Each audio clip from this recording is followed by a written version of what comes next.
Hello everyone, welcome back. So now we're going to work on LAB3.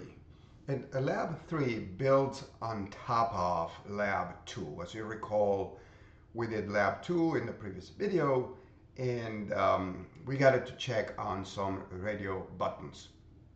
We also had a button in there that we did not use, and we're going to use it now. And that's the button we're going to be checking on.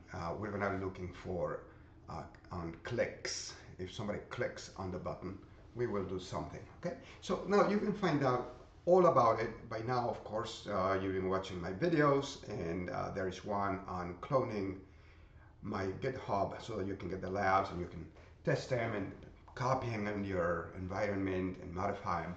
What I'm showing here is the Azure Lab environment, so it's a nice and fresh, off the box Windows virtual machine on Microsoft Azure. All right, so what you see on the screen is the CEIS320 mobile device development repository on my GitHub. And the reason I'm bringing you down here is because we have the documents. I have another video that walks you through the documents that we have here. And these are the markdown language, those MD files that you have here. So let's have a look at LAB3, right? Before we even start doing the lab, I just want to tell you what we're after. So the LAB3 main activity, there's a Java program in there that we're going to look at when we open Android Studio. So what it does, right, is pretty similar to the one before. It goes through an onCreate instantiation so that you can call up the activity. But here's the thing that I'd like to highlight. There is a new method here called onClick. And what onClick is going to do is going to be waiting for you to click on a button on your screen. And by the way, it can be any button. It just so happens that we have one in there that we called convert. And I will show you the design again. It was there already in Lab 2, but we did not use it. Now we're going to use it because if you click on it, then it's going to basically trigger the code in this method that is called onClick, and it'll run all of this program.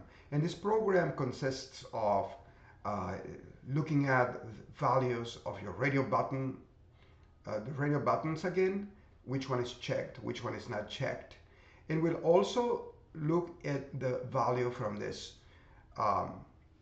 text and checking see what you entered, because it's going to look at what you entered and which radio buttons you checked, and then it's going to convert the temperatures from scales, Fahrenheit, Celsius, or Kelvin. It's going to convert them and show you what that input is in the other scales. Okay, so if you check that you're entering Fahrenheit, it'll convert those degrees Fahrenheit to Celsius, and it's just an example.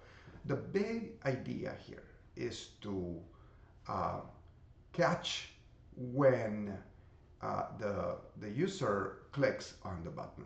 Okay, that's the big idea, and I will go in more detail when I'm actually running it. And the next thing is you still look at the uncheck. And if I scroll down in this documentation list, what I was just describing, you can read it on your own, and you can see the details here documented before you run it. So I invite you to come to my GitHub and read the documentation for the LAB3, which we're going to do now. Okay, so this is the introduction. I'm going to do another video where we will actually run it. I have Android Studio here in the background. Let's minimize this. I only did LAB2, but next we're going to do LAB3. All right, so I'll talk to you in the next video, and thanks for joining. Don't forget to subscribe to my YouTube list so that you see updates, and make sure you have watched all of the previous videos in the CEIS320 playlist, because I am going to be giving you information here and I expect you to know what I did before so that we can shortcut and go down to the point when we cover Lab 3. All right, so I'll talk to you later. Take care.